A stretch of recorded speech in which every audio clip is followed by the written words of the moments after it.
Sobat Easy Stock, ini artikel Mirai Aset PTPP, yaitu perusahaan pembangunan perumahan, dan Wika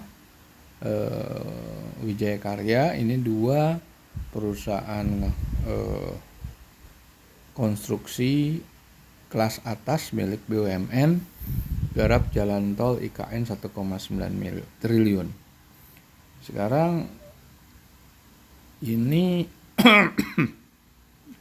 ada kenaikan kontrak yang luar biasa, atau kontraknya naik menjadi di atas 25%. Pertanyaan yang kita mau bahas adalah, kita mau lihat apakah saham ini layak dibeli atau enggak.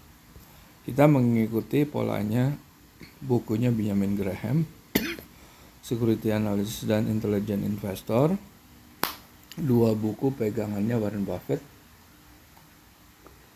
untuk menghitung nilai wajar semua saham yang ada di bursa. Oke. Dan itu Sobat Easy Stock bisa mendownload aplikasinya di Google Play Store, namanya Easy Stock, yang menunjukkan perbandingan harga pasar PP dan Wika dengan nilai wajarnya.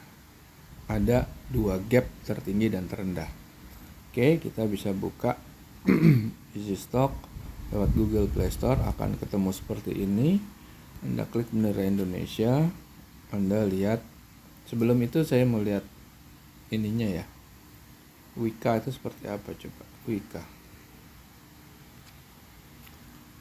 naik sih ya, nih naik dia. Terus PTPP naik juga. Ya, kalau di sini news itu sangat-sangat berpengaruh dan bereaksi positif, dia naik. Cuma yang jadi pertanyaan ini, apakah Anda masuk di level 860? Kemungkinan banyak yang tidak masuk dalam level seperti itu, atau level di bawah 900 lah. Rata-rata pasti enggak, karena kita semua itu baru bereaksi terhadap suatu news. Padahal news itu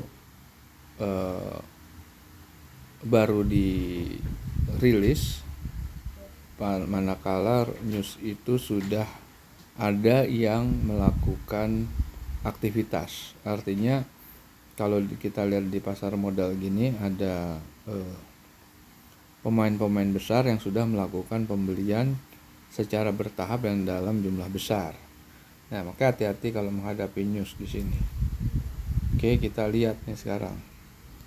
Kalau PTPP apa ininya? Nah, kita lihat di sini. Growth-nya dia pakai 6, atau 7%, udah cukup bagus ya. Nah, ini kalau kita lihat, ini harganya 990, tapi nilai wajarnya cuma 190, di bawah 200. Tinggi sekali, over value sekali. Sekarang kalau kita lihat di sini, kenapa nih bisa negatif nih, minus 3.600 sekian. Kalau net current assetnya 30,8 triliun, dia pasti bisa nutup utang jangka pendeknya, sehingga working capitalnya surplus sekitar hampir 700 miliar. Tetapi kalau suruh nutup utang jangka panjang yang 11 triliun, udah pasti negatif. Nah, ini dengan growth yang sangat optimis ya, di level 6,97%, ini return on equity-nya cuma 2,5. Profit marginnya kecil sekali, nggak sampai 2,5%. Debt equity-nya tinggi sekali. Oke, ini memang laporan keuangannya belum terupdate ya. Coba nanti kita lihat Wika. Wika pun belum update ya di sini ya. Ini malah lebih parah lagi, semuanya negatif. Kalau kita lihat ini ya, net current assetnya 26, suruh nutup utang jangka pendek, kan artinya dia defisit 10 triliun. Defisit 10 triliun suruh nutup 14 triliun ya, nggak mungkin bisa. Udah pasti hasilnya akan defisit semua. Udah ditambah lagi free cash flow-nya itu defisit hampir 900 miliar lebih. Kalau kita lihat di sini profit marginnya 1,2%. Return on equity-nya cuma 1,23. Tidak menarik nih dua saham ini. Ya kalau Anda ingin masuk ke saham ini, pertimbangkan terlambat atau tidak.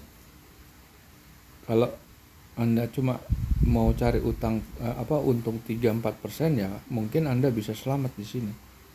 Tapi ya artinya Anda harus mengorbankan dana Anda untuk ketanam di sini. Dalam jangka pendek bisa jadi ada kesempatan saham-saham lain yang lebih menarik daripada ini secara fundamental, karena analisa fundamental bisa dijadikan suatu risk management. Oke, kita jumpa lagi di lain kesempatan.